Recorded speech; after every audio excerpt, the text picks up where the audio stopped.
ফজরের আজান দিচ্ছে চারিদিকে, পাখির কোলাহল মিষ্টি সুরে যেন পরিবেশটা মুগ্ধ হয়ে উঠেছে। চারপাশটা এখনো আবছা আবছা অন্ধকার। জেলখানার ভেতরে কয়েদিখানার একটি ছোট্ট রুমে বসে আছে একটি ছেলে। কি যেন দেয়ালে একটা লিখছে। মুচকি একটা হাসি দিয়ে ফজরে আজান দেওয়ায় অজু করে নামাজে দাঁড়িয়ে পড়ে। নামাজ শেষ করে প্রতিদিনের মতো সেই পাগলের মতো দেয়ালে একের পর এক আঘাত করতে থাকে একটি ছবির উপরে। আজকে প্রায় 5 বছর ধরে সে দেয়ালের উপরে যেই ছবি আঁকা আছে সেই ছবিটির উপরে আঘাত করে আসছে। প্রায় দেয়ালটাকে আঘাত করে ক্ষত করে ফেলেছেন, হাত কেটে রক্ত পড়ছে। ছেলেটির এরকম পাগলামতে কেউ তাকে ভয় কোনো কিছু জিজ্ঞাসা করে না। হ্যাঁ, জেলখানা। আজকে 5 বছর হলো সাকিব নামক এই ছেলে এসেছে কোনো এক কারণে। দেখতে দেখতে সব কয়েদিরা ঘুম থেকে উঠে যায়। কয়েদি নাম্বার 301। সাকিবের এরকম পাগলামো দেখে কয়েদিখানার ভেতরে বাকি সব যে কয়েদিরা আছে তারা থালা বাসন বাজাতে থাকে। কয়েদিখানার ভেতরে এরকম হইচই দেখে কয়েকজন পুলিশ এসে কয়েদিখানার 301 নাম্বার সাকিবকে থামায় এবং হাতে বেরি পায়ে গলায় দড়ি দিয়ে বেঁধে দেয় যাতে সে পাগলামি করতে না পারে। কিছু সময় পর জেলার সাহেব এসে তার সামনে চেয়ার নিয়ে বসে পড়ে আর মৃদু কণ্ঠে বলে ওঠে, দেখো সাকিব, আমি জানি না তোমার সাথে কি ঘটেছে। তোমার সাথে যেটাই ঘটুক না কেন, এটা অন্যায় হয়েছে। আজকে 5 বছর হলো তুমি এই জেলে এসেছো। কেন জানি না তুমি এই ছবিটা কার এঁকেছো এবং এই ছবির উপরে কেনই বা আঘাত করছো। বছর কয় মাস যায়, দিন যায়, তারিখ যায়, তুমি সব কটা মাস, দিন, তারিখ, বছর লিখে রাখো এই দেওয়ালের পাতায়। তবে তোমার সাথে যাই ঘটুক না কেন, তোমার অতীতটা আমরা সবাই শুনতে চাই। তুমি একজন ম্যাজিস্ট্রেটের সন্তান হয়ে কি করে এরকম অন্যায় করতে পারো? আমার এটা বিশ্বাস হয় না মোটেও। তার উপর তোমার চাচা এত বড় একজন আইনজীবী। যাই হোক, তোমার জীবনের কাহিনীটা শেষবার আমরা শুনতে চাই, কারণ ছোট্ট একটা কাহিনীর মধ্যে লুকিয়ে থাকে হাজারো অজানা কাহিনী। এই বলে জেলার আর কোনো কথা না বলে হাতের ইশারা দেয় কনস্টেবল সাহেবকে। কনস্টেবল সাহেব সাকিবের গোলা এই বলে জেলার আর কোনো কথা না বলে হাতের ইশারা দেয় কনস্টেবল সাহেবকে। কনস্টেবল সাহেব সাকিবের গলা ও হাতে পায়ে বেড়ি খুলে দেয়। পরিবেশটা বেশ শান্ত। কয়েদিখানার ভেতরে সাকিব সহ আছে রাহাত আপন আলমগীর। রাহাত আলমগীর কোনো কথা বলে না, চুপচাপ দেখতে থাকে পরিবেশটা।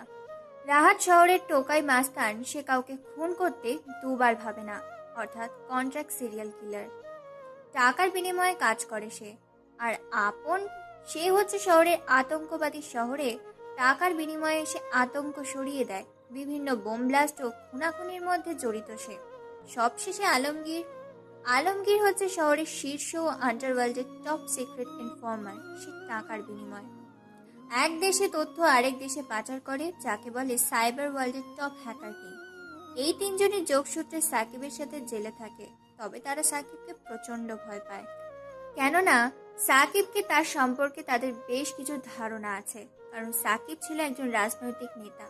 শহর ও দেশ এবং দেশের বাইরে ছিল তার বেশ পাওয়ার। চাইলে সে এখান থেকে 2 মিনিটের মধ্যে বেরিয়ে যেতে পারে, কিন্তু সে এটা কখনোই করবে না, কারণ সে আইনকে সম্মান করে। যেখানে শহরে তার মা একজন ম্যাজিস্ট্রেট, বাবা দেশ ও দেশের বাইরের কোটিপতি বিজনেসম্যান, চাচা বিশাল এক আইনজীবী, এর মধ্যে রয়েছে তার পাওয়ার। সাকিব চোখ বন্ধ করে বসে আছে। হঠাৎ কিছু বেইমান, প্রতারক, ধোঁকাবাজ, বিশ্বাসঘাতকের চোখের সামনে ছবি ভেসে আসতে মুচকে একটা হাসি দেয় সাকিব। তার এই হাসির অর্থ খুবই ভয়ঙ্কর। এই হাসির মানে হলো লুকিয়ে থাকা হাজারো কথা। হঠাৎ তার একজনের কথা মনে পড়তেই নিজের অজান্তেই তার চোখ থেকে দুফোঁটা অশ্রু গড়িয়ে পড়ে। সাকিবের চোখে পানি দেখে রাহাত আপন আলমগীর একে অপরের দিকে তাকিয়ে আছে। বেশ কিছু সময় নীরবতায় কেটে যায়। নীরবতা ভেঙে রাহাত বলে ওঠে, ভাই, আপনার চোখে জল মানায় না। আমি জীবনে অনেক খুন করছি, এবার না হয় আপনার জন্য বেশ কিছু খুন করব। আপনি শুধু আপনার জীবনের কাহিনী বলুন। এই কথা শুনে সাকিব, আপন, আলমগীর একে অপরের দিকে তাকিয়ে আছে। আপন ও আলমগীর তারাও একই কথা বলে, খুন খারাপি, হানাহানি, মারপিট, সন্ত্রাসী করবে। এবার না হয় জেল থেকে বের হওয়ার পর সাকিবের জন্য আরো বেশ কিছু খুন করবে। সাকিব তিনজনের দিকে তাকিয়ে একটা মুচকি হাসি দেয়। তারা তিনজন সাকিবের দিকে তাকিয়ে আছে।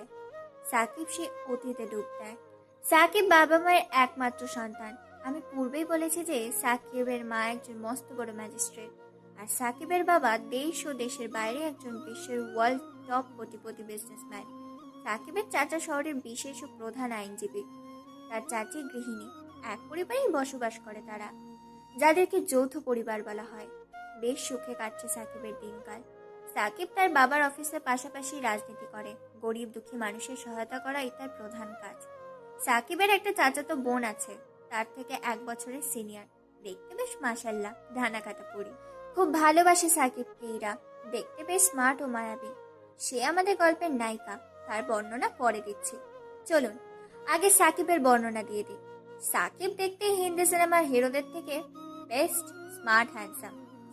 শঠাম দেহ, 6 প্যাক বডি, উচ্চতা প্রায় 7 ফুট 2 ইঞ্চি, উজ্জ্বল ফর্সা গায়ের রং, ধবধবে সাদা, দুধে হালতা গায়ের চামড়া।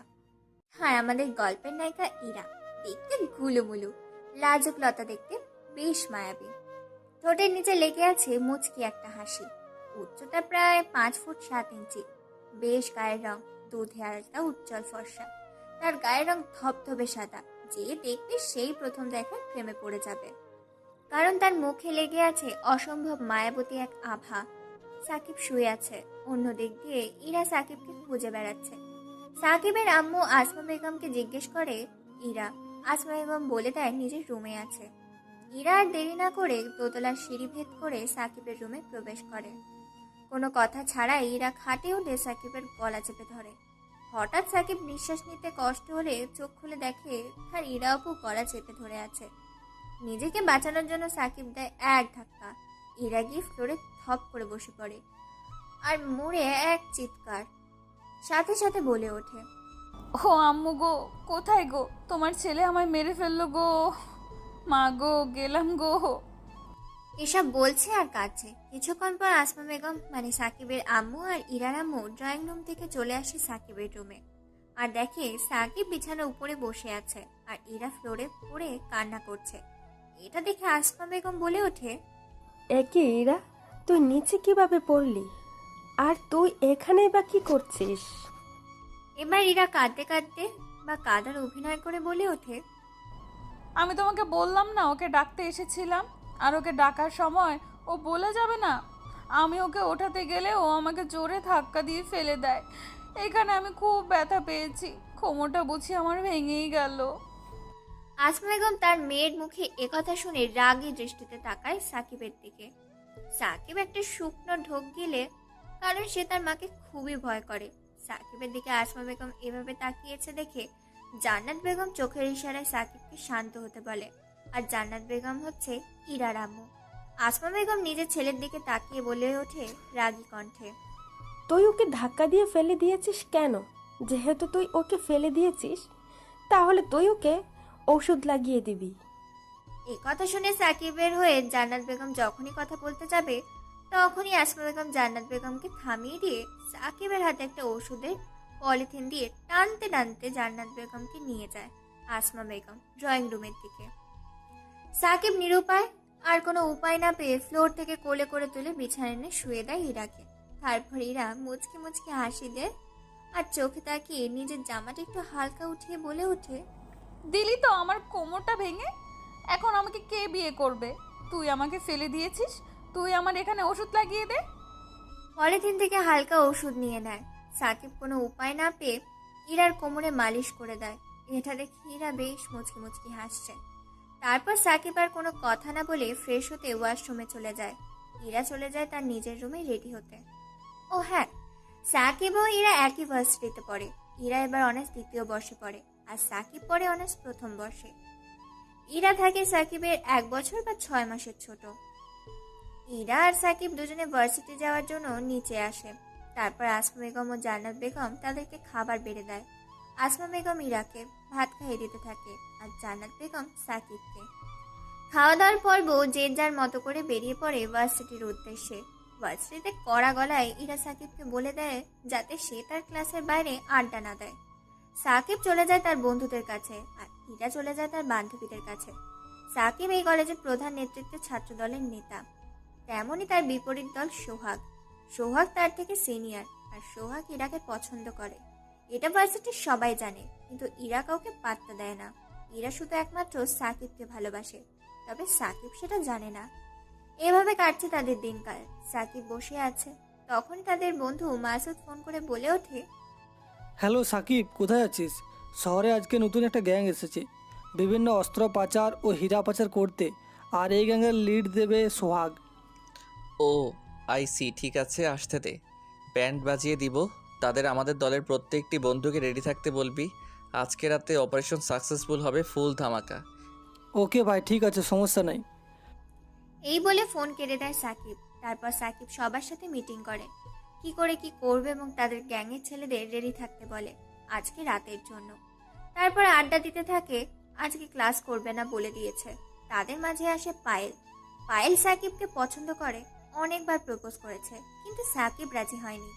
তার এক কথা, সে প্রস্তাবে রাজি না। আঠার মতো লেগে আছে পায়েল তার জীবনের সাথে। অন্যদিকে ইরা তার বান্ধবীদের সাথে আড্ডা দিচ্ছে। মাফি, বিপাশা, আশা। হঠাৎ করে সেখানে আগন্তুক হিসেবে এন্ট্রি নেয় সোহাগ। তারপর সোহাগ উল্টো পাল্টা ইঙ্গিত করতে থাকে ইরাকে। অনেক বাজে বাজে প্রস্তাব দেয়, খারাপ কথা বলে হাসাহাসি তামাশা করে তার সাথে। আর তাদেরই ক্লাসমেটের একটা ছেলে গিয়ে বলে দেয় সাকিবকে। সাকিব তার দলকে নিয়ে চলে আসে এই ক্লাসরুমে। তারপর কোনো কথা ছাড়াই সোহাগকে উড়াধুরা মারতে থাকে। সোহাগকে মারার ফলে সোহাগের বন্ধুরা সাকিবকে মারতে এলে সাকিবের বাকি সব বন্ধুরাও, দলের ছেলেরা উদ্যম মধ্যম দিতে থাকে সোহাগ ও তার বন্ধুদের। আধমারা করে ফেলেছে প্রায়। এক পর্যায়ে ইরা গিয়ে সাকিবকে থামায়। সাকিব থামছে না দেখে সাকিবের গালে একটা থাপ্পড় মারে ইরা, আর বলে ওঠে, ছাড় বলছি ওকে। তুই কি ওকে মেরে ফেলবি নাকি? খুনি হয়েছিস নাকি সন্ত্রাসী হয়েছিস যে তুই মারপিট করছিস, তা আবার আমার সামনে? কিন্তু ও তো তোমাকে। ব্যাস, অনেক হয়েছে, আর কোনো কথা নয়। সোহাগ বিশ্রী রকম একটা হাসি দেয় তাদের কর্মকাণ্ড দেখে। ইরা জানে সোহাগ নামের ছেলেটা ভালো নয়। সে যখন তখন সাকিবের ক্ষতি করে দিতে পারে, তাই সাকিবকে তার কাছ থেকে দূরে রাখার চেষ্টা করে। এ পর্যন্ত সোহাগ সাকিবের হাতে অনেক মার খেয়েছে। সোহাগ সাকিবের থেকে সিনিয়র, তবুও সাকিব আর কোনো কথা না বলে আরো কয়েকটা লাথি মেরে সোহাগকে চলে আসে সেখান থেকে। নিজের রাগটা কন্ট্রোল করার জন্য ক্যাম্পাসের ক্যান্টিনে বসে সিগারেট খেতে থাকে একের পর এক। নিজের রাগটাকে কন্ট্রোল করার চেষ্টা করে। তার বন্ধুরা তাকে মানা করছে যেন সিগারেট না খায়। সিগারেট খেলে কষ্ট হয় তার, তবুও খেতে থাকে নিজের রাগটাকে দমানোর জন্য। সাকিবের যখন রাগ হয় তখন নিজের রাগটাকে কন্ট্রোল করার জন্য নিজের রাগটা সিগারেটের উপর দিয়ে চালিয়ে দেয়। কিছু সময় পরে ইরা সাকিবের সামনে এসে হাজির হয়। তারপর বেশ কয়েকটা ছবি তুলে নেয় সাকিবের, আর বলে ওঠে, তোকে কতবার বলেছি যে তুই সিগারেট খাবি না, তাও খাচ্ছিস। আজকে বাসায় চল, তোকে বোঝাবো। এই ছবিগুলো আজকে আম্মুর হাতে তুলে দিব, আর বলবো দেখো তোমার ছেলে কি করে, তারপর দেখবো কি করে সিগারেট খাস। সাকিব কোনো কথা না বলে একের পর এক সিগারেট খেয়েই চলেছে। এটা দেখে আবার ইরা মাসুমের কাছ থেকে সিগারেট ও লাইটারটা নিয়ে সিগারেট খেতে থাকে। কয়েকটা দিতেই কেসে ওঠে ইরা। এটা দেখে সাকিব হাঁ করে তাকিয়ে আছে ইরার দিকে, সাথে সাকিবের বন্ধুরাও। আর ইরার বান্ধবীরা তাকিয়ে আছে তাদের দুজনের দিকে। সাকিব এরকম দেখে এবার সিগারেটটা ফেলে দেয়, সাথে ইরার। তারপর সাকিব ইরার উদ্দেশ্যে বলে ওঠে, এখানে কি চাই তোমার? যাও না, যাও। এই সোহাগকে বাঁচাও, ওই সোহাগকে বাঁচাও। আমার এখানে কি চাই? তোমরা কেন এসেছো? সাকিবের কথা শুনে ইরা এবার হাসতে থাকে। হাসতে হাসতে বলে ওঠে, ও এই বুঝি আমার জানটা রাগ করেছে আমার প্রতি। আচ্ছা দাঁড়া, তাহলে তাহলে তো কিছু একটা করতে হয়। তারপর সাকিবকে আর কোনো কথা বলার সুযোগ না দিয়ে ইরা সাকিবকে সেখান থেকে নিয়ে আসে ভার্সিটির বাইরে রাস্তার পাশে একটা ফুচকার দোকানের কাছে। সেখানে গিয়ে ফুচকাওয়ালা মামার কাছ থেকে 2 প্লেট ফুচকা নেয়। দুটোতেই ঝাল দেওয়া আছে।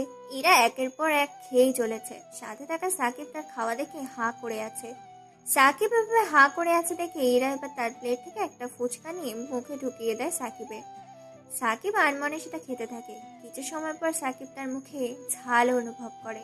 হাতের প্লেটটা ফেলে দেয়, এদিক ওদিক ছোটাছুটি করতে থাকে। ঝালের জন্য ইরা সাকিবের এরকম অবস্থা দেখে ফুচকা মামার কাছ থেকে পানি চায়, কিন্তু ফুচকার দোকানে পানি না থাকায় ফুচকা মামাকে বেশ ঝাড়ি দেয়। বেশ খানিকক্ষণ কথা শুনে ফুচকাওয়ালার কাছ থেকে চিনি চাইলে চিনি নেয়, বলে আরো বেশ কথা শোনায়। ফুচকাওয়ালাকে আশেপাশের পানি খুঁজে কিন্তু পায় না, এদিকে চিৎকার করছে। সাকিবের এরকম অবস্থা দেখে আশেপাশের লোকগুলো হাসাহাসি করছে। সাথে মেয়েগুলো এটা দেখে আর কোনো কথা না ভেবে চার ঠোঁট এক করে দেয় ইরা। সাকিব এভাবে একেবারে হতবাক, কি যেন মিষ্টি পেয়েছে। সাকিব একেবারে স্তম্ভ হয়ে গেছে। এতক্ষণ ইরা কি করেছে কোনো খেয়ালই নেই। আশেপাশের মানুষ হাঁ করে তাকিয়ে আছে তাদের দুজনের দিকে, চোখের পলক যেন ফেলছে না।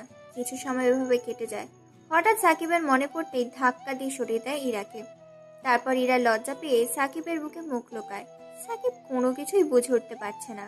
তারপর সাকিব ইরাকে সরিয়ে দিয়ে বলে ওঠে, কি আপু, এটা কি করলে?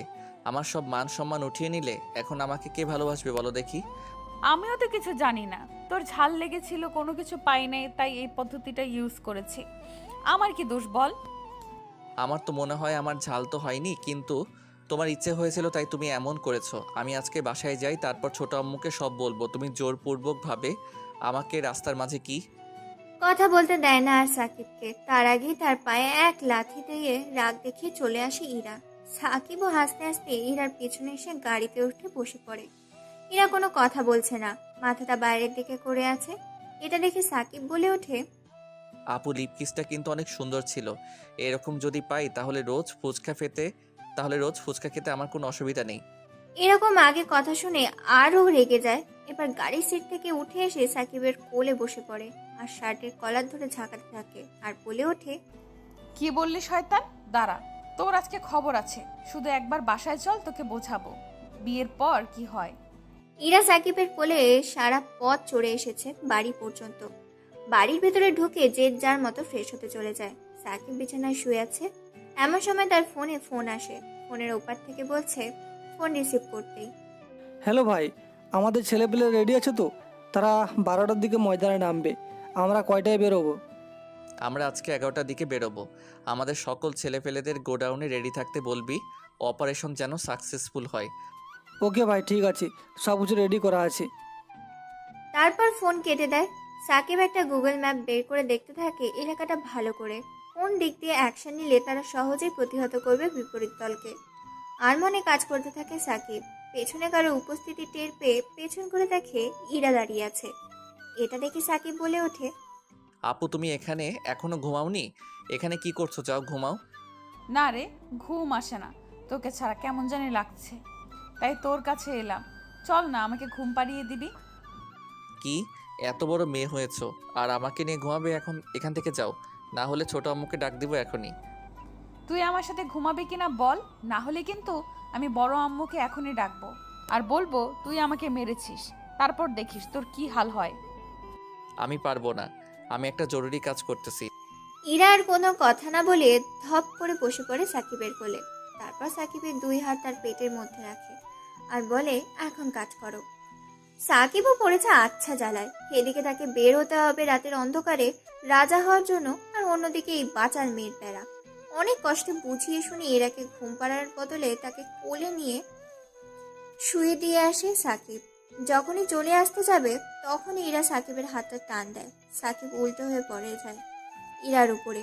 আবারও একত্রিত হয়ে যায় চার ঠোঁট। তারপর ইরা সাকিবের ঠোঁটে একটা কামড় দেয় আস্তে করে, দিয়ে কাঁথা নিয়ে ঘুমিয়ে পড়ে। সাকিব পাগলি বলে মুচকি একটা হাসি দিয়ে বেরিয়ে পড়ে তার নিউ গন্তব্যের উদ্দেশ্যে। সাকিব নিজের রুমে রেডি হচ্ছে। পরনে কালো প্যান্ট, কালো জ্যাকেট, মাথায় হেড, মুখে মাস্ক, এক হাতে বন্দুক, অন্য হাতে ব্রেসলেট, তারপর হ্যান্ড গ্লাভস, চোখে রঙিন সানগ্লাস। বেরিয়ে পড়ে চুপি চুপি। বাড়ির ভেতর থেকে R15 বাইকটি নিয়ে গোডাউনের উদ্দেশ্যে দেখতে দেখতে 12টা বেজে যায়।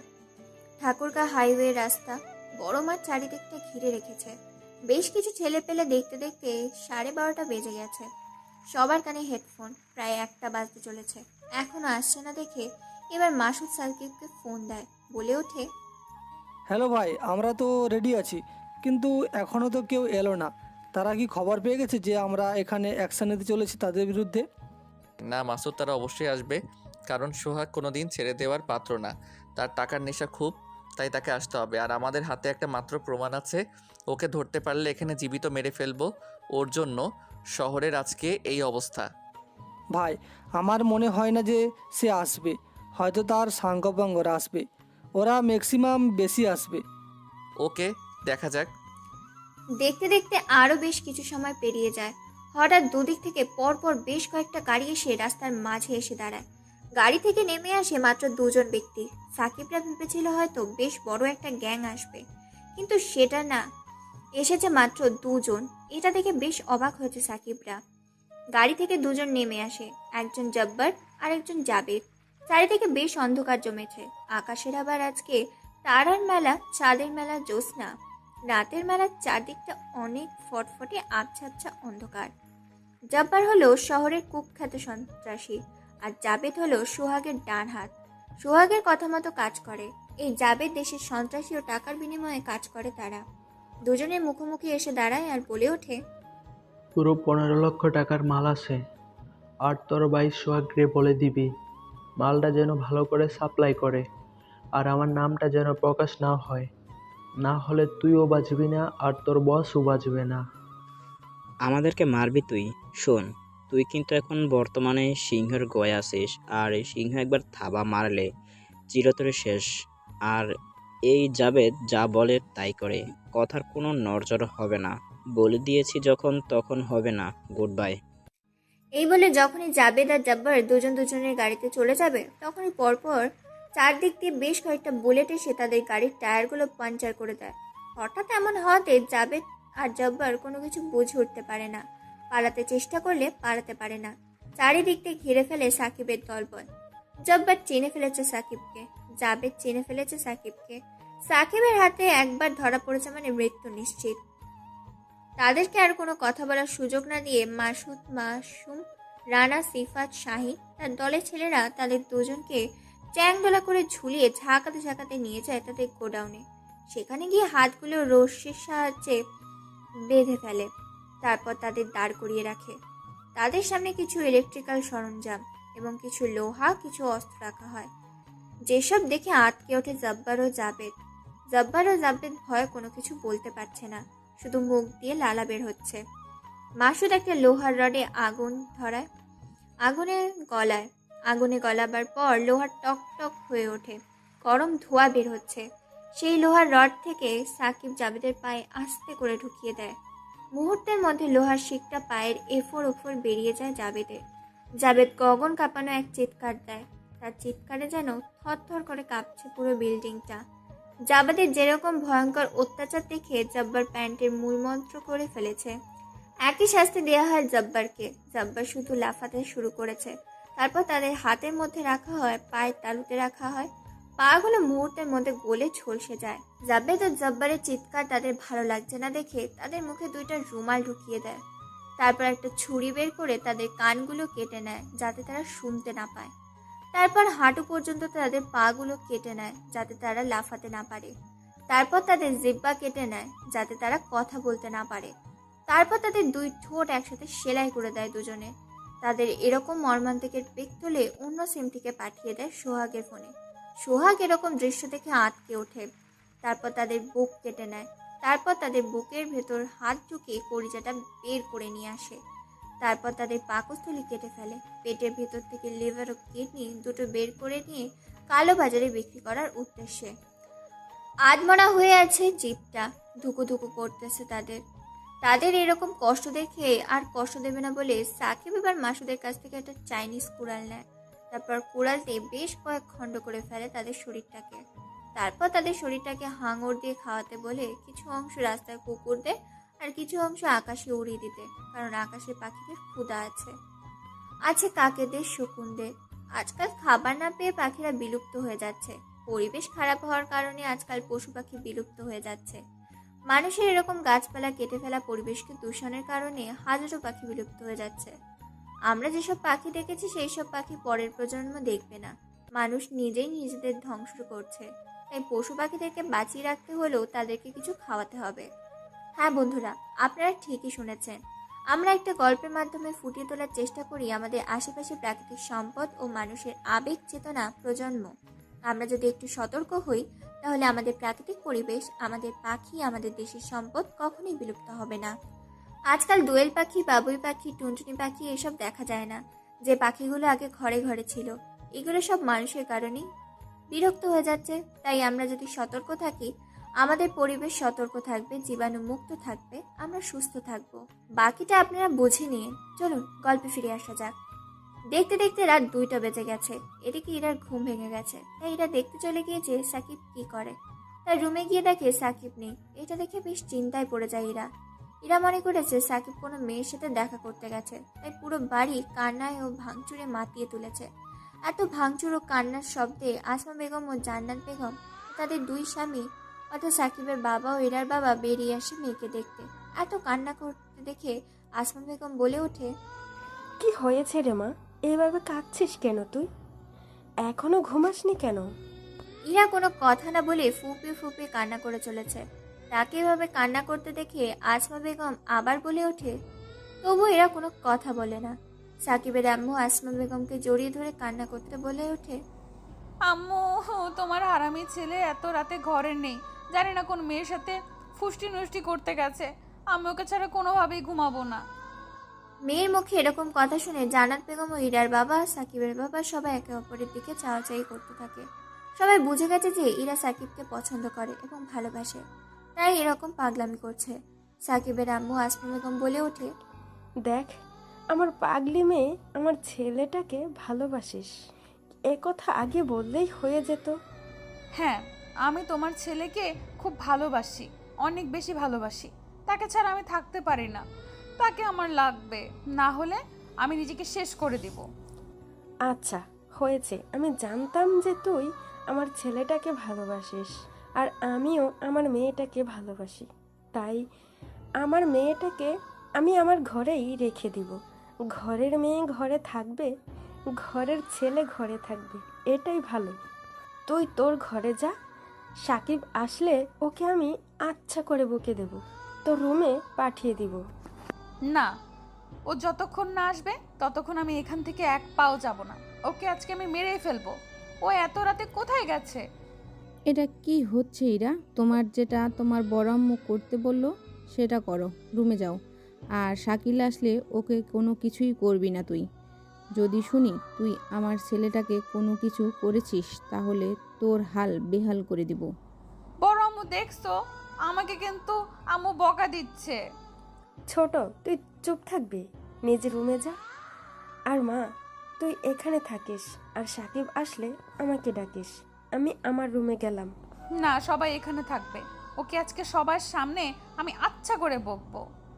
দেখতে দেখতে রাত 3টে বেজে যায়। সবাই ড্রয়িং রুমে অপেক্ষা করছে সাকিবের জন্য। সাকিব সবকিছু করে সবাইকে বুঝিয়ে দিয়ে আবার বেরিয়ে পড়ে বাড়ির উদ্দেশ্যে। পোশাক আশাক বেশভূষ পাল্টিয়ে বাড়ির ভেতর কলিং বেল না চেপে ডুপ্লিকেট ভেবার চাবি ব্যবহার করে ঘরের ভেতর প্রবেশ করে। এদিক ওদিক তাকিয়ে পরিবেশটা শান্ত দেখে চুপি চুপি নিজের রুমে যেতে নিলে হঠাৎ করে ঘরের বাতি জ্বলে ওঠে। সাকিব চমকে ওঠে, দেখে পরিবারের সবাই বসে আছে। ইরা দৌড়ে এসে সাকিবের শার্টের কলার ধরে ঝাঁকাতে ঝাঁকাতে বলে ওঠে, তুই কোথায় গিয়েছিলি এত রাতে? কি করছিলিস? কার সাথে দেখা করতে গিয়েছিলিস বল? এসব বলছে আর অঝরে কাঁদছে ইরা। সাকিব কি বলবে কোনো কিছু ভেবে পায় না। পুরো পরিবারের ব্যক্তি তার সামনে দাঁড়িয়ে আছে। সাকিব তার আম্মুকেও খুব ভয় পায়। এবার আসমা বেগম বলে ওঠে, তুই কোথায় গিয়েছিলি, কেন গিয়েছিলি, কি জন্য গিয়েছিলি? আমি কোনো কিছু জিজ্ঞেস করব না। আমার মেয়েটা তোকে ছাড়া ভীষণ কষ্টে আছে, সে তোর সাথে ঘুমাতে চায়। তুই তাকে কল করে তার রুমে নিয়ে গিয়ে ওর সাথে ঘুমিয়ে পড়। যদি শুনি তুই ওর সাথে কোনো কিছু করেছিস তাহলে তোকে গরম তেলে বাউচি দিয়ে মারবো। সাকিবের কথা শুনে ভয় আর কোনো কথা না বলে ইরাকে কোলে নিয়ে যায়, তার রুমে চলে যায়। তারপর ইরাকে শুইয়ে দিয়ে নিজেও বিছানায় উঠে পড়ে। সাকিবকে জড়িয়ে ধরে একের পর এক চুমু খেতে থাকে। সাকিবের বেশ ভালো লাগে, তবুও কিছু বলে না। এভাবে দুজন দুজনকে জড়িয়ে ধরে ঘুমিয়ে পড়ে। পরের দিন সকালে সাকিবের ঘুম ভেঙে যায়। সাকিব দেখে ইরাকে জড়িয়ে ধরেছে, তখন ইরাকে ছেড়ে দিয়ে ওয়াশরুম চলে যায়। কিছুক্ষণের মধ্যে ইরার ঘুমও ভেঙে যায়, দেখে সাকিব নেই। আবার চিৎকার চেঁচামেচি শুরু করেছে। তার এরকম চিৎকার চেঁচামেচি দেখে সাকিব তার সামনে এসে হাজির হয়। তারপর সাকিব তাকে ফ্রেশ হতে বলে দুজনে ফ্রেশ হতে চলে যায়। খাওয়া দাওয়া করে আবার গাড়ি নিয়ে বেরিয়ে পড়ে ভার্সিটির উদ্দেশ্যে। তারপর ভার্সিটিতে গাড়ি পার্কিং করে যে যার মতো ক্লাসে চলে যায়। ক্লাসে গিয়ে প্রতিদিনের মতো আড্ডা দিতে শুরু করেছে।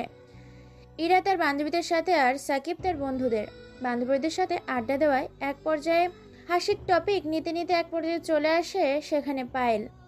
পায়েল এসে সোজা সাকিবের পাশে বসে পড়ে। অন্যদিকে এইসব দেখেছে ইরা। এরপর পায়েল হঠাৎ করে সাকিবের সামনে গিয়ে হাঁটু পেরে লাল টকটকে রক্তমাখা গোলাপ হাতের মুঠোয় নিয়ে চক্ষু বন্ধ করে হাসি মাখা মায়াবী কণ্ঠে বলে ওঠে, I love you, Shakib. Do you love me and you will marry me? আমি তোমায় প্রথম দেখেই ভালোবেসে ফেলেছি। যেদিন তোমায় দেখেছিলাম হিরোদের স্টাইলে মারপিট করতে, আমি তোমার প্রেমে মশগুল হয়ে উঠেছি। প্লিজ আমাকে ফিরিয়ে দিও না। আমি তোমায় অনেক ভালোবাসি। তোমার কোনো কষ্ট পেতে দিব না। এই কথা শুনে সাকিব সহ তার বন্ধু ও বান্ধবীরা দাঁড়িয়ে যায়। অন্যদিক থেকে ইরা এসব দেখছিল। এসব দেখে রেগে কটমট করছে, চোখগুলো লাল রক্তবরণ ধারণ করেছে, সেখান থেকে হনহন করে আসতে শুরু করেছে। সাকিব কোনো কিছু বলার আগেই বেশ কয়েকটা থাপ্পড় পড়ে পায়েলের গাড়ি। হঠাৎ এমন কিছু হওয়াতে চমকে যায় সবাই।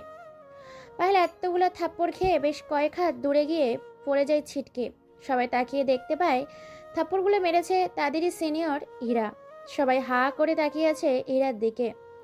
পায়েল এতগুলো থাপ্পড় খেয়ে এক দৃষ্টিতে তাকিয়েছে সাকিবের দিকে। মায়াবী চেহারা দিয়ে সাকিবের কোনো কিছুই বলার আগেই সাকিবের গালে আরও বেশ কয়েকটা থাপ্পড় দেয় ইরা আর বলে ওঠে, ওর সাহস কি করে হয়? ও তোকে প্রপোজ করে? ও জানে না তুই শুধু আমার, আমি তোকে ভালোবাসি। ওকে আজকে আমি মেরে ফেলবো। ওর কত বড় সাহস আমার কলিজার ভাগ বসাতে এসেছে। আর তোকে আমি বাসায় চল, দেখাচ্ছি তোকে। এইসব বলে আরও কয়েকটা থাপ্পড় বসিয়ে দেয় পায়েলের গালে। আরও বেশ কিছু থাপ্পড় দিতে যাবে, তার আগেই ধরে ফেলে সাকিব ইরাকে থামানোর চেষ্টা করছে। কলেজ ক্যাম্পাসে এরকম হইচই ও হাঙ্গামা দেখে প্রিন্সিপাল বেরিয়ে আসে, সাথে সোহাগও বেরিয়ে আসে। তারপর প্রিন্সিপাল সবটা শুনে মিটমাট করে দেয়। তাদের মধ্যে থেকে প্রিন্সিপাল এইসব শুনে পুরোনো দিনের একটা কথা মনে পড়ে যায় আর ভাবতে থাকে তার প্রতিশোধ নেওয়ার পালা এইবার এসে গেছে। প্রিন্সিপাল মনে মনে ছক কষতে থাকে কি করে তার প্রতিশোধের আগুন নেভাবে। এদিকে সোহাগও কিছু একটা ভাবছে মনে মনে। অন্যদিকে পায়েল এতগুলা ছেলে মেয়ে ও শিক্ষকদের সামনে অপমান হয়ে বেশ কষ্ট পায়, সাথে প্রতিশোধ নেবে চিন্তাভাবনা করে সে। তারপর সাকিব ও তার বন্ধুরা এবং ইরার বান্ধবীরা সাথে সাকিব ও ইরাকে নিয়ে কলেজ ক্যাম্পাস থেকে বেরিয়ে আসে। সবাইকে বিদায় দিয়ে সাকিব ইরাকে নিয়ে ভার্সিটি থেকে চলে আসে বাড়িতে। তারপর একের পর এক জিনিস ভাঙচুর করতে থাকে ইরার এরকম অবস্থা দেখে আসমা বেগম আর জান্নাত বেগম জিজ্ঞেস করতে থাকে কি হয়েছে, কিন্তু কোনো কিছুই না বলে ভাঙচুর করতে থাকে। এক পর্যায়ে সাকিব ইরাকে জড়িয়ে ধরে, তারপর ইরা শান্ত হয়।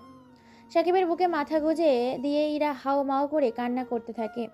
ইরাকে শান্ত করার জন্য তার রুমে নিয়ে যায়। তারপর ইরাকে নিয়ে বিছানায় শুয়ে পড়ে। সাকিব নিজের বুকে জড়িয়ে ধরেই রাখে, কিছুক্ষণের মধ্যে ঘুমিয়ে যায়। তারপর ইরাকে কাঁথা টেনে দেয় তার শরীরের উপর দিয়ে। তারপর তার রুম থেকে চলে আসে। ড্রয়িং রুমে শায়লা বেগম ছেলেকে দেখে কি হয়েছিল জিজ্ঞেস করে। সাকিব প্রথম থেকে শেষ পর্যন্ত কলেজে ঘটে যাওয়া বিষয়গুলো সব খুলে বলে। আসমা বেগম তাদের খুব শীঘ্রই বিয়ে দিবে বলে সিদ্ধান্ত নেয়। আর আজকে সাকিবের বাবা ও চাচা আসলে এই বিষয়ে তাদের সাথে শেয়ার করবে, কারণ দিন দিন ইরার পাগলামা বেড়েই চলেছে। এরই মধ্যে ইরার ঘুম ভেঙে যায়। অনেক কষ্টে তাকে বুঝিয়ে শুনিয়ে বাড়িতে রেখে বাড়ির বাইরে বের হয়। সাকিব আর বাড়ি ফেরেনি। দেখতে দেখতে বিকাল পেরিয়ে সন্ধ্যা পেরিয়ে রাত 10টা। আজকে আকাশটা ঘন কালো আধারে ছেয়ে গেছে। এই বুঝি অঝোর সুরে ঝরঝর করে বৃষ্টি নামবে। বলতে বলতেই বৃষ্টি শুরু হয়ে গেছে। যানবাহন, মানুষের সমাগম, পাখির কিচিরমিচির, ঝিঝি পোকার ডাক সব নিস্তব্ধ হয়ে গেছে। পরিবেশটা যেন বৃষ্টি পড়াতে শীতল অনুভব করছে। আকাশে মেঘের সাথে বিদ্যুৎ চমকাচ্ছে, ভীষণ রকম বিকট আওয়াজে গর্জন করছে।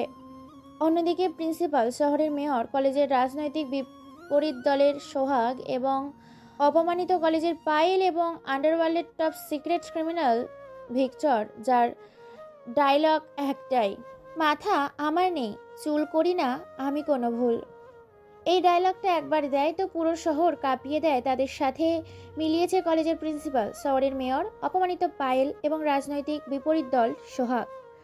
একটা পরিত্যক্ত বাড়ির ড্রয়িং রুমে বসে আছে 4 জন মিলে, ল্যাপটপের সামনে রাখা। ল্যাপটপের ওপার পাশে ভিক্টর আছে এবং ভিক্টরের সাথে কন্ট্যাক্ট করেছে এই 4 জন। চলুন সাকিবের সাথে এদের শত্রুতা কি, কেনই বা প্রতিশোধ নিতে চাচ্ছে ক্লিয়ার করে আসি আপনাদের সাথে, না হলে বুঝবেন না। গল্পটা কোথা থেকে কি হচ্ছে? হ্যাঁ, কলেজের প্রিন্সিপাল তার ছেলের মৃত্যুর প্রতিশোধ নেওয়ার জন্যই পরিকল্পনা করবে সাকিবকে জেলে পাঠানোর জন্য। অর্থাৎ প্রিন্সিপালের ছেলে গরিব বাবার এক মেয়ে নৃশংসভাবে রেপ করেছিল, আর ওই কেসটার দায়িত্ব পড়েছিল আসমা বেগম অর্থাৎ সাকিবের আম্মুর হাতে। প্রিন্সিপাল সাকিবের আম্মুকে 1 কোটি টাকা দিতে চেয়েছিল, কিন্তু সাকিবের আম্মু রাজি না হওয়াতে প্রিন্সিপালের ছেলের ফাঁসি হয়। রায় শোনায় প্রিন্সিপাল এই শোকে বেশ কিছু মাস ভার্সিটিতে আসেনি, আর আসমা বেগম ছেলেকে জেলে পাঠিয়ে তার প্রতিশোধ নেবে। এইদিকে সোহাগ হচ্ছে কলেজের বিপরীত দলের নেতা। সে সবসময় কলেজের হাঙ্গামা, র্যাগিং এবং বিভিন্ন দুর্নীতিতে যুক্ত আছে। সাকিব থাকায় সে এসব করতে পারছে না। আর তখন সোহাগ ইরাকে ভালোবাসে, কিন্তু সাকিব থাকায় ইরা সোহাগকে ভালোবাসে না, এই জন্য সেও প্রতিশোধ নেবে। শহরের মেয়র, যে কিনা শহরের রক্ষা কথা, সেই হয়ে গেছে রক্ষার বদলে ভক্ষক। সাকিব আসমা বেগমের সন্তান, মেয়র সেটা জেনে গেছে। মেয়রের চোরা কারবারির মাল পুলিশ ধরেছিল এবং তার কেস কোর্টে তোলা হয়, আর সে দায়িত্ব আসমা বেগমের ওপর পড়ে এবং 2 বছরের জন্য থানায় আটকে রাখা হয় মেয়রকে, এবং তার সব সম্পত্তি ও কালোবাজারি সরকারের হাতে তুলে দেয়। এই জন্য সাকিবের ওপর প্রতিশোধ নেবে, আর আসমা বেগমকে নিঃস্ব করার জন্য প্রতিশোধ নেবে। পায়েল হচ্ছে পাগল প্রেমিকা। পায়েল সাকিবকে খুব পছন্দ করে, জানি না ভালোবাসে কিনা। ইরা ভরা কলেজের মাঠে এক অপমান করেছে, তার এই অপমান সহ্য করতে না পেরে পায়েল এই 3 জনের সাথে হাত মিলিয়েছে প্রতিশোধ নেবে বলে সাকিবের কাছ থেকে। সর্বশেষে রয়েছে ল্যাপটপের ওপাশে ভিক্টর হচ্ছে কুখ্যাত সন্ত্রাসী আন্ডারওয়ার্ল্ডের। সে দেশের বাইরে থেকে দেশের ভিতরে বিভিন্ন অপরাধমূলক কাজ করে। তার কাজে অনেক বার বাধা দিয়েছে সাকিব। সে দেশে থাকার সেসব কাজ করতে পারে না, ব্যবসায় তার লস হয়, তাই এদের সাথে হাত মিলিয়ে সাথে সাকিবকে শেষ করে দেওয়ার জন্য। এই হচ্ছে তাদের পরিকল্পনা করতে বসে গেছে পায়েল। বলে ওঠে, ওইরা সবার সামনে আমাকে কলেজে থাপ্পড় মেরেছে, এর প্রতিশোধ আমি নেবই। আমার কাছে একটা দারুণ পরিকল্পনা আছে মেয়র সাহেব, এবং আমাদের সাথে আছে ভিক্টর সাহেব। আমাদের একটা চালে পুরো তাদের পরিবার ধ্বংস হয়ে যাবে। সাথে ওই আসমা বেগম নিজের আপনজন হারানোর কেমন ব্যথা হয় সেটা অনুভব করবে। এক কথায় আমাদের একটা পরিকল্পনায় তাদের পুরো পরিবারটাই ভেসে যাবে। কিন্তু পরিকল্পনাটাই বা কি? তুমি কি এমন করতে চাইছো যেটা দিয়ে পুরো পরিবার শেষ? শোন তাহলে, পরিকল্পনাটা হচ্ছে শেষবারের মতো পায়েল, তুমি গিয়ে ওকে একটা কথা বলার জন্য একা ডাকবে একটা রুমে কিংবা বাথরুমে। তারপর নিজের শরীরের জামা এমন অবস্থা করবে নিজের যাতে দেখে তোমাকে মনেই হবে তোমাকে জোরপূর্বকভাবে ধর্ষণ করার চেষ্টা করা হয়েছে। তারপর শুরু করব আমরা আমাদের নাটক। এই নাটকেই ও জেলে, আর রায় দেবে আসমা বেগম, আর ফেঁসে যাবে সে আমাদের মিথ্যা ষড়যন্ত্রের জালে। আর নিশ্চয়ই বোঝাতে হবে না কি করতে হবে। তারা 5 জনই বুঝে যায় কি করতে হবে। উপর থেকে তাদের সকল রকম আইনি সাহায্য দেবে এবং রাজনৈতিক সাহায্য দেবে ভিক্টর। তারা তাদের মতো বেরিয়ে পড়ে পরের দিন ভার্সিটিতে নতুন এক ধামাকা করবে বলে। এইদিকে দেখতে দেখতে রাত 12টা বেজে গেছে। চারিদিকে পানির বৃষ্টির শব্দে চারদিকটা থই থই করছে। বৃষ্টির আওয়াজে পরিবেশটা বেশ অন্ধকার। সাকিবের দল রাস্তার মাঝখানে গাছের নিচে বেঁধে ফেলে 2 লোককে, হাকিম ও রিয়াদ। এরা সুদের ব্যবসা করে, মানুষের কাছ থেকে চক্রবর্তী সুদ খেয়ে তাদের রক্ত চুষে খায় এবং তাদের টাকা পরিশোধ করতে না পারলে তাদের সম্পত্তি জোরপূর্বকভাবে তাদের কাছ থেকে নিয়ে নেয়। তারপর তাদের হত্যা করে মেরে ফেলে, পুঁতে দেয়। পুলিশ খবর পেলে তাদের মোটা অঙ্কের টাকা দিয়ে চুপ করিয়ে দেয়। এই খবরটা পেয়েছে সাকিব ও তার দলবল, সাকিব, শিয়াম, মাসুম। তাদের 3 জন হাতে ছুরি, পিস্তল ও কুড়াল। কোনো কথা ছাড়াই যাদের চিৎকার করতে না পারে তাদের মুখের ভিতর ঢুকিয়ে দেয় রুমাল। তাদের শরীরটা কেটে ফালা ফালা করে ফেলে। ধীরে ধীরে হাতের শিরা, পায়ের শিরা কেটে দেয়। তাদের কিডনি ও লিভার বের করে নেয়, সেইগুলো বাজারে বিক্রি করবে বলে এবং গরিব দুঃখীকে সাহায্য করবে বলে। তারপর তার জিহ্বা কেটে ফেলে, মুখের ভেতর কয়েকটা সিগারেট জ্বালিয়ে ঢুকিয়ে দেয় মুখের ভেতর। তারপর মুখটা সেলাই করে দেয়, হাত পাগুলো কেটে ফেলে 3 জন মিলে। তারপর ছুরি দিয়ে একের পর এক আঘাত করতে থাকে। যখন মরমর অবস্থা, তখন তাদের চোখ উপড়ে ফেলে সেইগুলো বিক্রি করার জন্য। তারপর ধারালো ছুরি, চাইনিজ কুড়াল ও রামদা দিয়ে তাদের শরীরটা কেটে টুকরো টুকরো করে ফেলে। তারপর তারা চলে যায় তাদের নিজ গন্তব্যে। সাকিব গিয়ে ঘুমিয়ে পড়ে ইরার পাশে, নইলে পাগলিটা প্রতিদিনের মতো চিৎকার করতে শুরু করবে। সে তার পাশেই ঘুমিয়ে পড়ে। পরের দিন সকালে সবাই খেতে বসেছে, তখন তাদের মধ্যে থেকে আসমা বেগম বলে ওঠে, আজকে ভার্সিটি থেকে তাড়াতাড়ি আসবি, কারণ আজকে তোদের পাকা কথা ফাইনাল করব। আমি চাই না তোরা বিয়ে না করে এক ঘরে এতদিন থাক। এই কথা শুনে সাকিবের গলার ভাত আটকে যায়। ইরা তাকে পানি দেয়। সবাই সাকিবের এইরকম কাণ্ডে হু হু করে হেসে ওঠে। তারপর সবাই হাসি মুখে বেরিয়ে যায় যে যার কাজে। সাকিব ইরা চলে যায় ভার্সিটিতে। আজকে কেন জানি না ভার্সিটির পরিবেশটা থমকে আছে, কি যেন হতে চলেছে। এইদিকে ইরার মনটা খসখস করছে। আসমা বেগমও মনটা কেমন যেন আনচান আনচান করছে। কেউ কোনো কিছুই বুঝতে পারছে না। ইরা চলে যায় তার বান্ধবীদের সাথে আড্ডা দিতে। আড্ডা দিচ্ছে মাফি, বিপাশা, আশা। অন্যদিকে আড্ডা দিচ্ছে মাসুম, মাসুদ, সাকিব, রিয়াদ, রাজ, সৌভিক, শাওন, ইয়াজ, তৌফিক। এরা সবাই সাকিবের বন্ধু। সবাই আড্ডা দিচ্ছে একসাথে। তখনই তাদের আড্ডার মাঝে উপস্থিত হয় পায়েল। পায়েল এসে বলে ওঠে, সাকিব, আমার সাথে চলো না, তোমার সাথে আমার শেষবারের মতো কিছু কথা আছে, হয়তো আর দেখা হবে না। সাকিব কোনো কথা বলে না। পায়েল বারবার তাকে যেতে বলছে। সাকিব কোনো কিছু বলছে না। এটা দেখে মাসুম বলে ওঠে, ভাই, ও যেহেতু বলছে অনেকক্ষণ ধরে, তাহলে তোর ওর কথাটা শোনা দরকার আছে। যা শুনে আয়, আমরা তো এখানে আড্ডা দিচ্ছি। তারপর পায়েল সাকিবকে নিয়ে চলে যায় দোতলার রুমে। রুমটা বন্ধ ছিল, নিস্তব্ধ। তেমন এদিকে কেউ আসে না। রুমের মধ্যে দুজনেই ঢুকে। হঠাৎ করেই দরজা আটকে দেয় পায়েল। তারপর পায়েল নিজের জামা কাপড় ছিঁড়ে ফেলে, শরীরের চুলগুলো এলোমেলো করে দেয়, যাতে তাকে দেখে মনে হয় কেউ জোরপূর্বকভাবে তাকে ধর্ষণ করার চেষ্টা করেছে। পায়েল সাকিবকে জড়িয়ে ধরে চিৎকার করতে থাকে। বেশ কিছু সময় এভাবে কেটে যায়। হঠাৎ এত কারো চিৎকার শুনে প্রিন্সিপাল সোহাগ চলে আসে তাদের কিছু ছেলেপুলে ও মেয়েকে নিয়ে। তাদের দরজা ভিতরে ঢুকে যা দেখে, তাদের সবাই মারধর করতে থাকে সাকিবকে। সাকিবের বন্ধুরা এসে সবাইকে থামায়। সেখানে চলে আসে ইরা ও তার দুই বান্ধবী। পায়েল ইরাকে দেখে দৌড়ে গিয়ে জড়িয়ে ধরে কান্না করতে থাকে আর বলে ওঠে, আপু, এই জানোয়ারটার হাত থেকে আমাকে বাঁচাও। ও আমাকে নষ্ট করতে চেয়েছিল। প্লিজ আপু, আমাকে বাঁচাও। ইরা কোনো কিছুই বুঝে উঠতে পারছে না। সাকিবের প্রতি তার ঘৃণা জন্মাতে শুরু করেছে তার মনে। কেননা পায়েল যা অবস্থা তাতে দেখেই বোঝা যাচ্ছে সাকিব তার সাথে এমন করেছে। পায়েল আবার বলে ওঠে, আপু, আমিও কি শেষবারের মতো ওর কাছে মাপ চাইতে এসেছিলাম, কিন্তু সে আমার সাথে এসব করবে আমি কোনো দিন ভাবতে পারিনি। তুমি ঠিকই বলেছিলে আপু। ইরা কোনো কথা না বলে পরপর বেশ কয়েকটা থাপ্পড় লাগিয়ে দেয় সাকিবের গালে।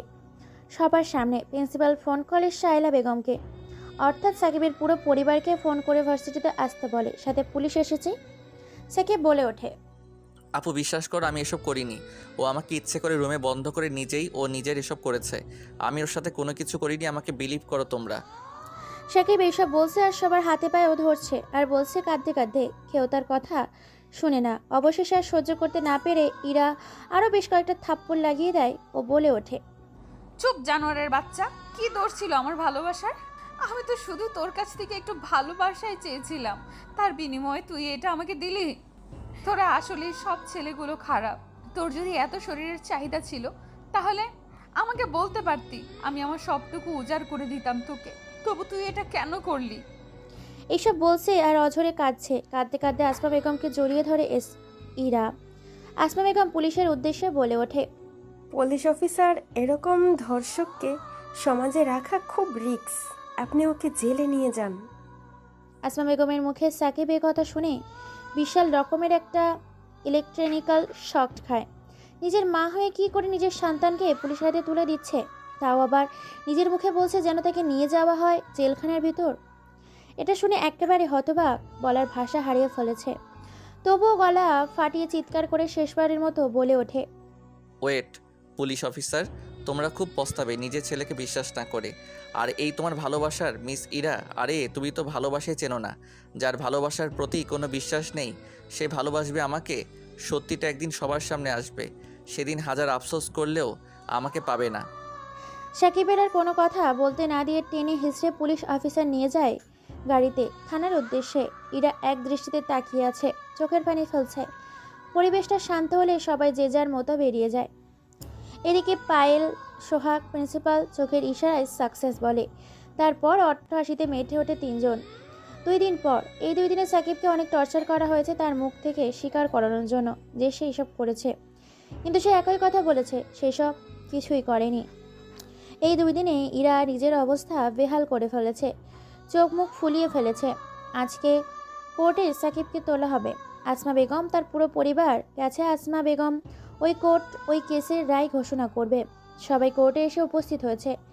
বাদী পক্ষের উকিল ও আসামি পক্ষের উকিলের মধ্যে হাড্ডাহাড্ডি লেগে গেছে কেসটাকে নিয়ে। কেউ বলছে এসবের দোষী নয় সাকিব, কেউ বলছে এসবের দোষের সাথে জড়িত আছে। অবশেষে বাদী পক্ষের উকিল প্রমাণ করে দেয় যে এসবের পিছনে সাকিবের হাত আছে।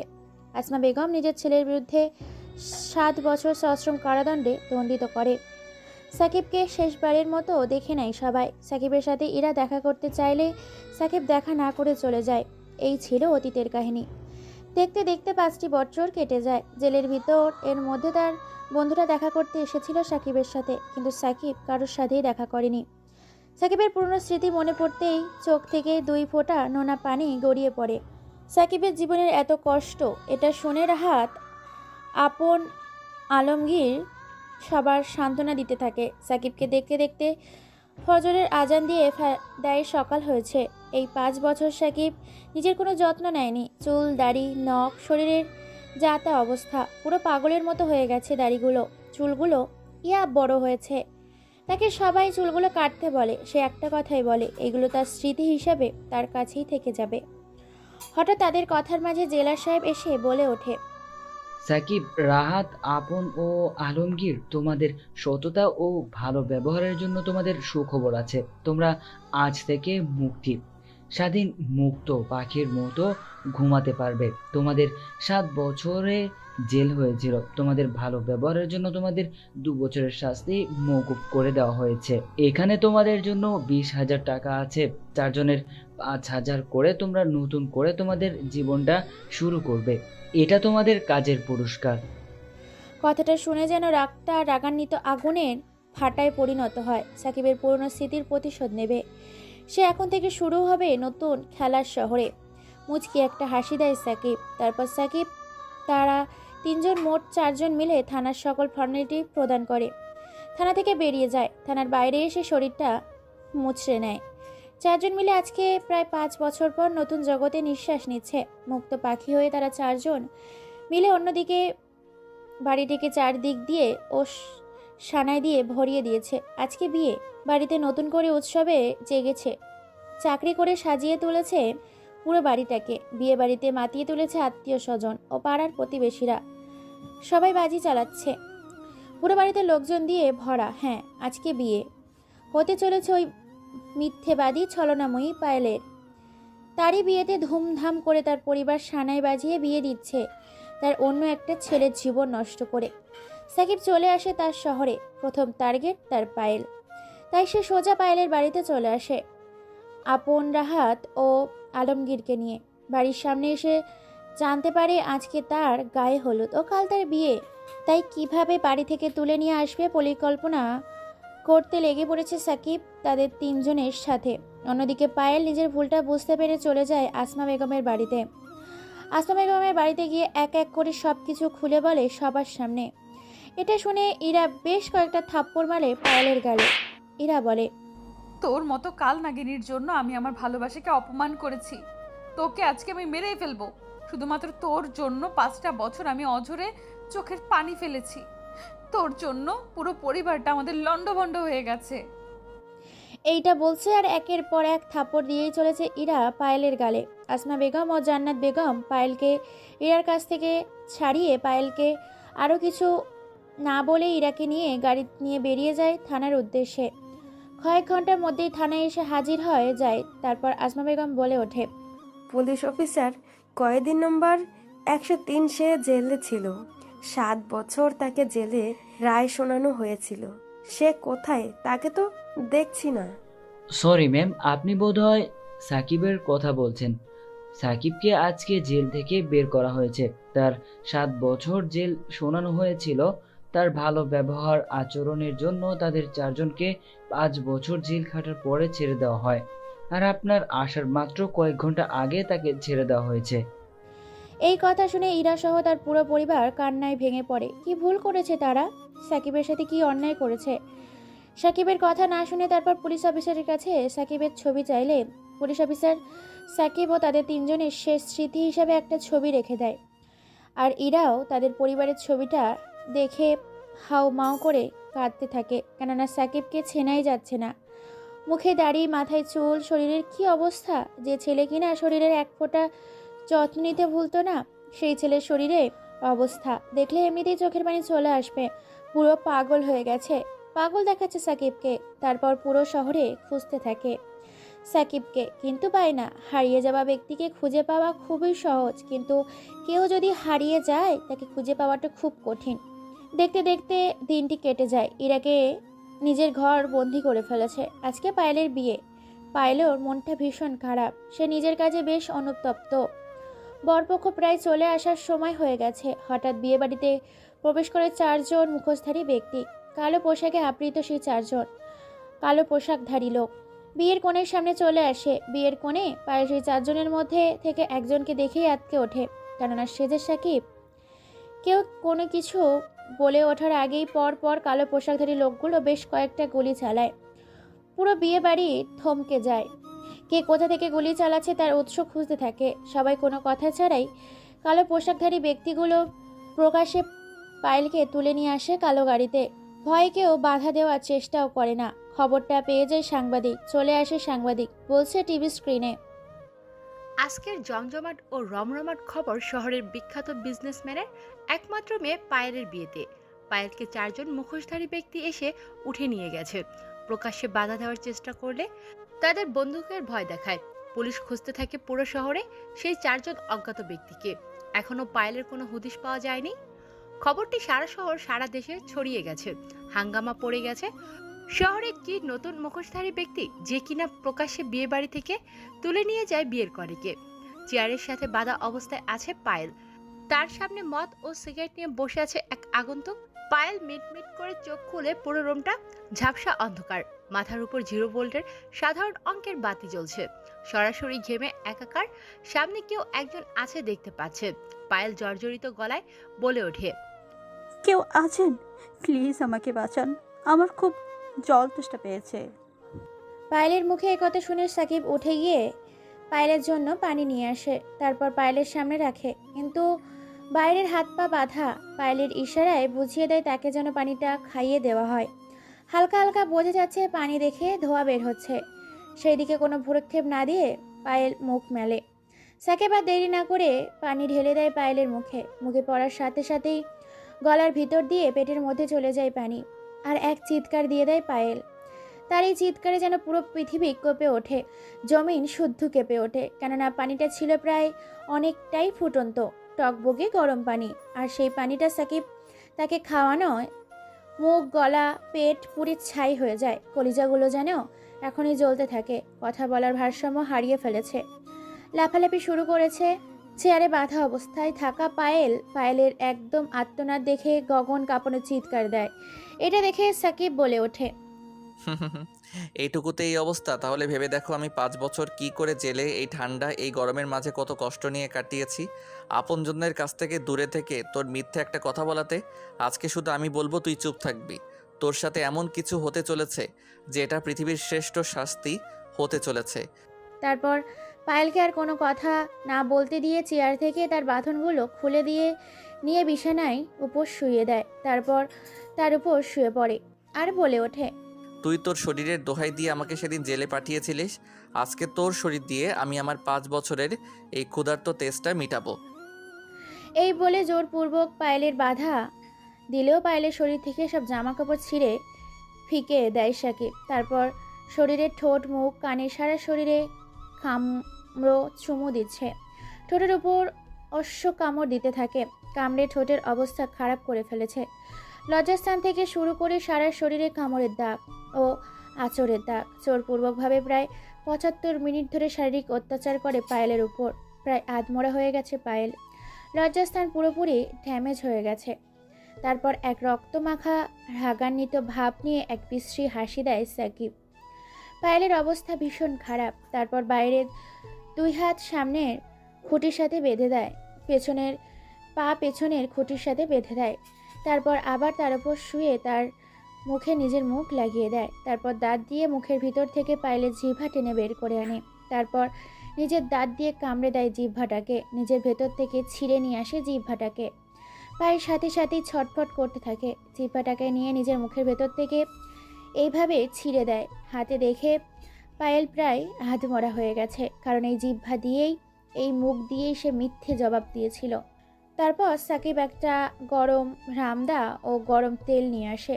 তারপর রামদা ও গরম তেল তার লজ্জাস্থানে উপর রাখে। সাথে সাথেই পুড়ে ঝলসে যায় তার লজ্জাস্থান। তারপর সেই রামদা দিয়ে কেটে নষ্ট করে দেয়। তারপর একটা ছুরি গরম করে এনে গরম করে সেই ছুরিটা দিয়ে কয়েকবার পেটের মধ্যে আঘাত করে, শরীরটাকে খণ্ড বিখণ্ড করে ফেলে। তারপর হাতের বাঁধন, পায়ের বাঁধন খুলে দিয়ে মুখটা অবস্থা বিকৃত করে দেয়। তারপর রাহাত আপন আলমগীরকে লাশটাকে চার রাস্তার জমজমাট জনগণ সম্মুহূর্ত এলাকাতে লাশটাকে ফেলে দিয়ে আসতে বলে, যাতে খুব সহজেই লাশটা চোখের সামনে পড়ে। তারপর মদ সিগারেট নিয়ে বসে পড়ে। এদিকে ইরা অঝরে চোখের পানি ফেলছে। পুলিশ পায়েলকে খুঁজে বেড়াচ্ছে। দেখতে দেখতে রাত কেটে সকাল হয়ে পরের দিন সকালেই সাংবাদিক বলছে, আজকে সকাল 8টার খবর, শহরের মাঝখানে ফেলে গেছে প্রকাশ্যে একটি মেয়ের লাশটাকে হত্যা করা হয়েছে। তার শরীরে বিভিন্ন অঙ্গ প্রত্যঙ্গ কেটে ফেলা হয়েছে। মেয়েটির মুখের চেহারা অবস্থা খুবই খারাপ। পুলিশ তার জন্য আইডেন্টিফাই করতে পারছে না। তবে পরীক্ষা করে জানা গেছে এটা কিছুদিন আগে হারিয়ে যাওয়া, অর্থাৎ বিয়ের মণ্ডপ থেকে তুলে আনা সেই আগন্তুক পায়েল। অর্থাৎ এই মিত্র লাশ হচ্ছে পায়েলের, টপ বিজনেসম্যানের মেয়ে পায়েলের। তার লাশটা ফেলে দিয়ে গেছে এই ভরা সম জনগণ এলাকাতে। কে করেছে, কেন করেছে, পুলিশ কোনো হুদিশ পায় না। তবে সন্দেহমূলক লাশটার অবস্থা দেখে পুলিশ জানিয়েছে হয়তো এটা প্রতিশোধ নেওয়ার কারণে করেছে, হয়তো মেয়েটার উপর কারো ক্ষিপ্ত রাগ ছিল জমা। এই ছিল আজকের চূড়ান্ত খবর। দেখতে দেখতে 2 দিন কেটে যায়। শহরে এরকম ঘটনা আগেও ঘটেছে, যখন সাকিব ছিল মানুষ। এখনও সাকিবের উপস্থিতি টের পায়, অনুভব করে। আরও এরই মধ্যে 2 দিন কেটে যায়। এদিকে সাকিবের পুরো পরিবার সাকিবকে খুঁজে বেড়াচ্ছে, কিন্তু পাচ্ছে না। সাকিব আজকে একটা নাইট ক্লাবে এসেছে। পকেট থেকে ফোনটা বের করে মাসুদের নাম্বারে ডায়াল করে। ফোন রিসিভ করতে সাকিব বলে ওঠে, হ্যালো মাসুদ, আমি সাকিব বলছি। অমুক ঠিকানায় আমার সাথে দেখা করো। আমার পুরো টিমটাকে নিয়ে আসবে, গোপন সূত্রে, কেউ যেন না জানে, আর বিশেষ করে আমার পরিবার।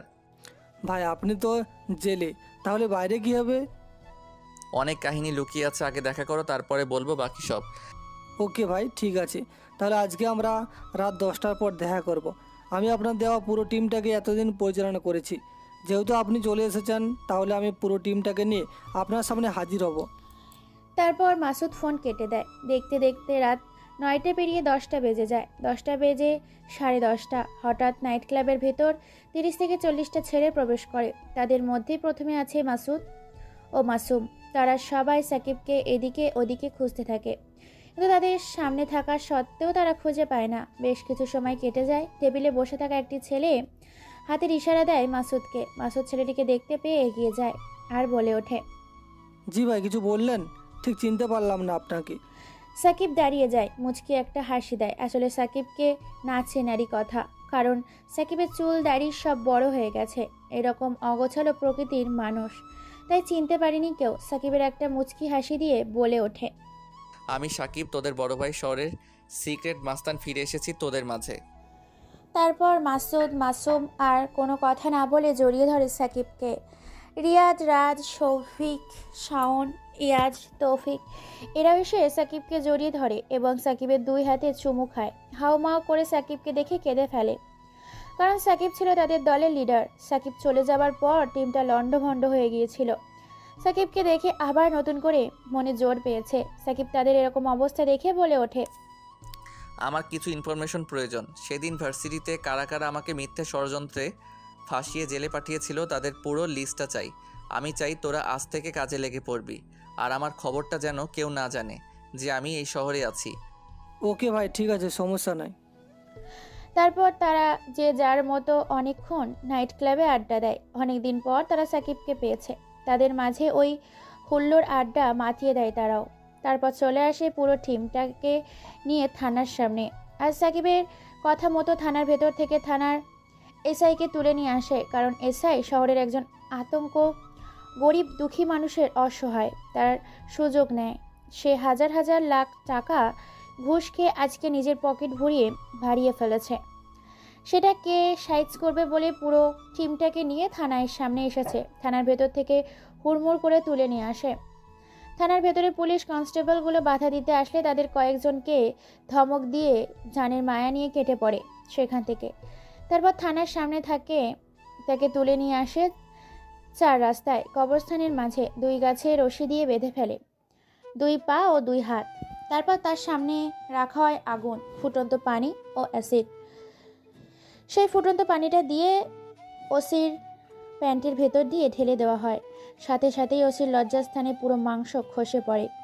ওসি শুধু চিৎকার করতে থাকে। তারপর আগুন দিয়ে তার 2 পা আগুনের মাঝে রেখে মুহূর্তের মধ্যে আগুনে ঝলসে যায় তার 2 পা।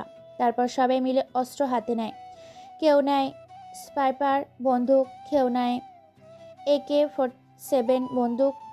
সাকিব 123 বলারে ঝাঁঝরা করে দেয় যে যার মতো করে। পরের দিন সকালে সাংবাদিক টিভি নিউজে কিনে বলছে, কেউ বা কারা নৃশংসভাবে রাতের অন্ধকারে বর্তমান থানার এএসআইকে হত্যা করেছে।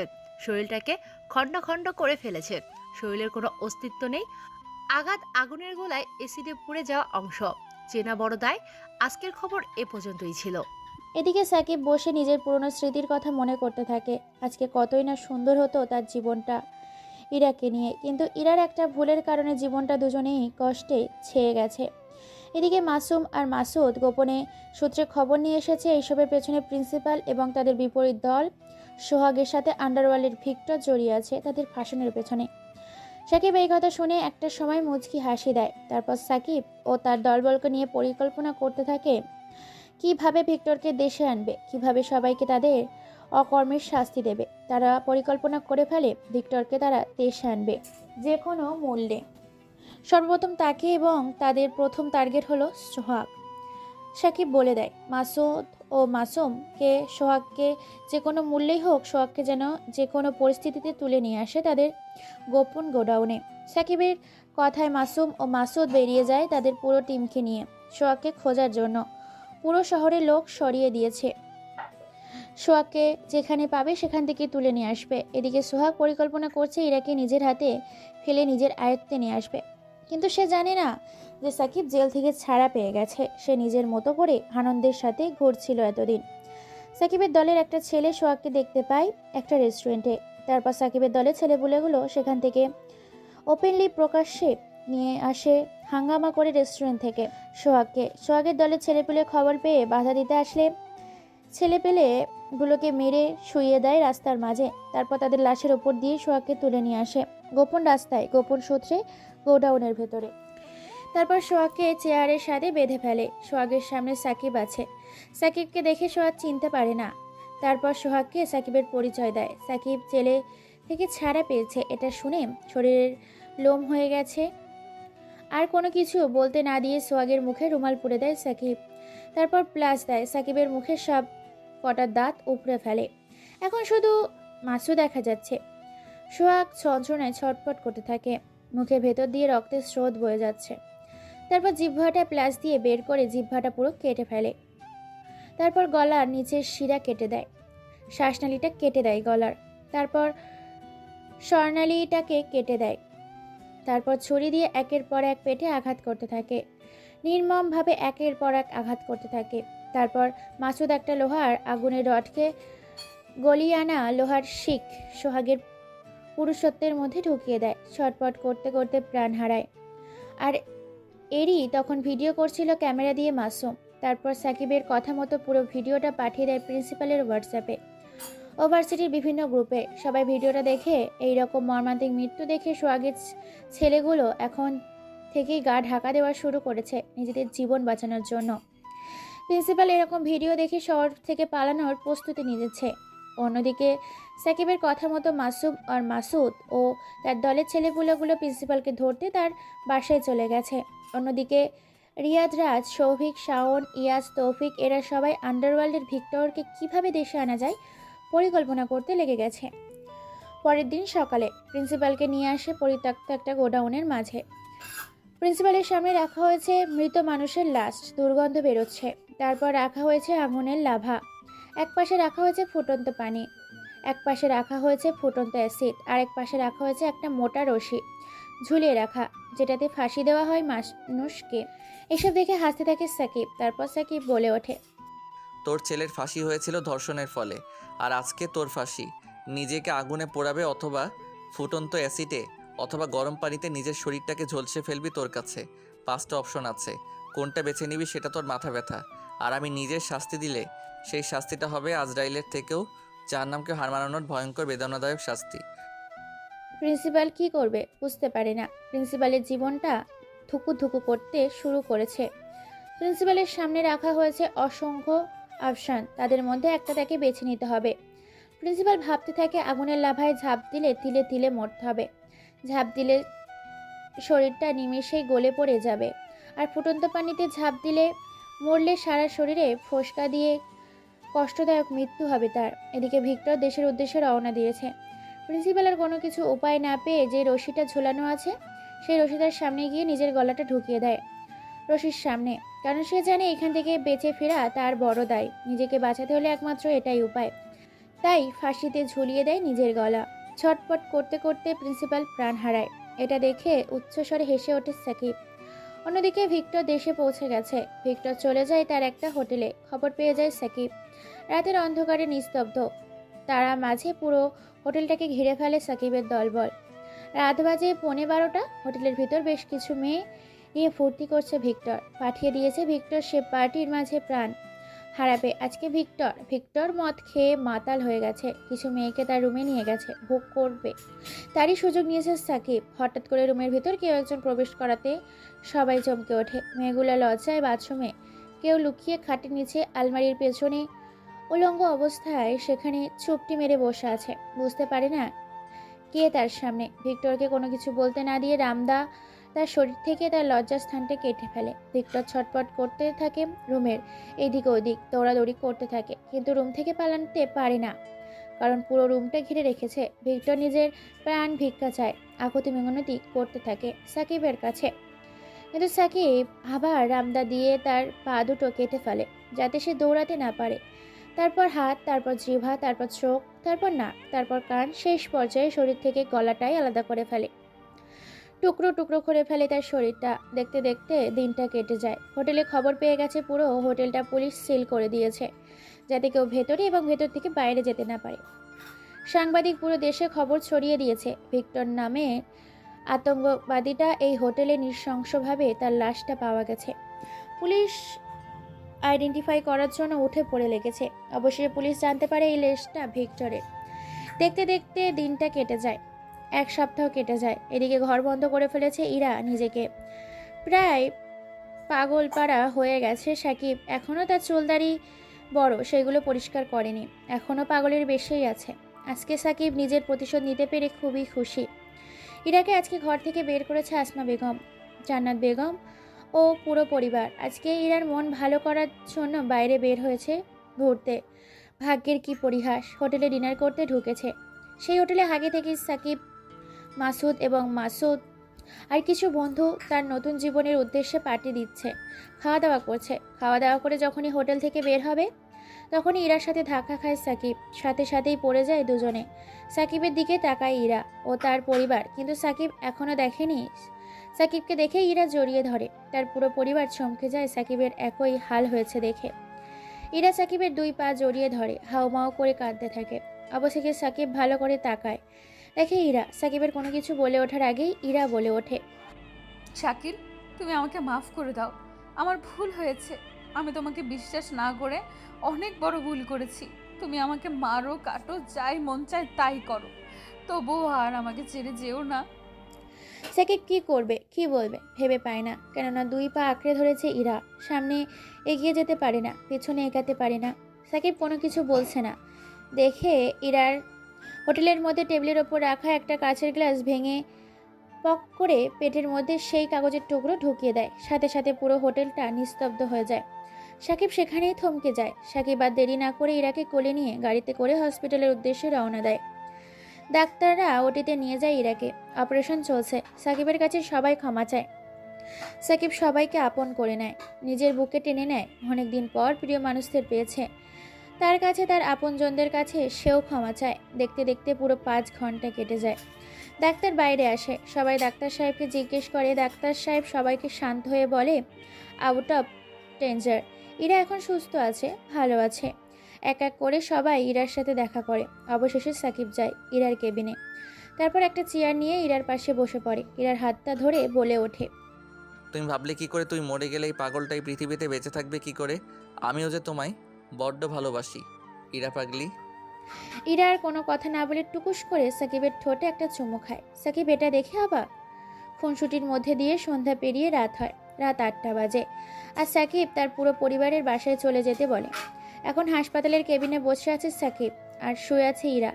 ইরার ঘুম পেয়েছে। ইরা বলে ওঠে, অনেক দিন হলো তোমাকে জড়িয়ে ধরে ঘুমাইনি।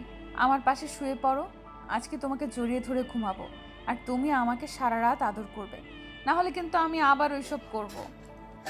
সাকিব আর কোনো কথা না বলে মুচকি একটা হাসি দিয়ে এবার সে শুয়ে পড়েন।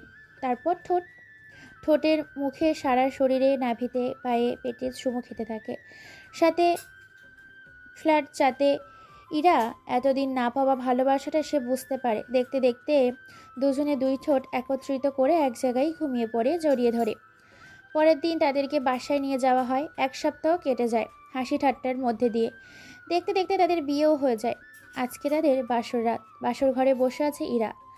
বসে যে রুমে প্রবেশ করে সাকিবকে সালাম করে। তারপর দুজনেই নামাজ পড়ে আবার খাটে এসে বসে পড়ে। সাকিব ইরাকে শুইয়ে দেয় খাটের ওপর। তারপর ইরা শরীর থেকে সকল রকম গহনা খুলে ফেলে। তারপর শরীর থেকে কাপড় ধীরে ধীরে খুলে ফেলে। সারা শরীরে চুমু খেতে থাকে। সাকিব হাতে, পায়ে, পেটে, নাভিতে চুমু, ঘাড়ে, নাকে, কানে, সারা শরীরে চুম্মা খেতে থাকে। সাথে স্লাইডও করতে থাকে। ওপর থেকে ধীরে ধীরে নিচে নামতে থাকে। আস্তে আস্তে হারিয়ে যেতে থাকে তারা ভালোবাসার চাদরে। দুজন দুজনকে আগলে নিয়ে ভালোবাসার চাদরে হারিয়ে যেতে থাকে। গভীর সমতুল্যের সাগরে ধীরে ধীরে ডুব দিয়েছে। সাগরের গহীনের সাকিব নতুন ভালোবাসার চাদরে পূর্ণতা পেলাম। ও 2টি দেহ ও 2টি ভালোবাসা মন। জানি না গল্পটি কেমন উপহার দিয়েছি তোমাদের, জানি না কেমন লিখেছি, জানি না। আসলে অতিরিক্ত বৃষ্টি হওয়ার কারণে এবং হাতে সময় না থাকার কারণে গল্পটা খুবই শীঘ্রই শেষ করে দিলাম।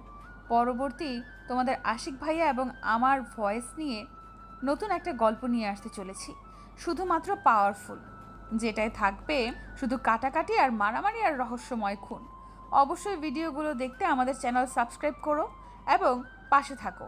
আর পারলে ভিডিওগুলো শেয়ার করো, কারণ এই ভিডিওটা ইউটিউব সার্ভারে প্রথম পাওয়ারফুল হতে চলেছে। ধন্যবাদ সবাইকে এতক্ষণ পাশে থাকার জন্য। শুভকামনা করে, তোমাদের সুস্থতা কামনা করে গল্পটা এখানেই ইতি টেনে দিলাম।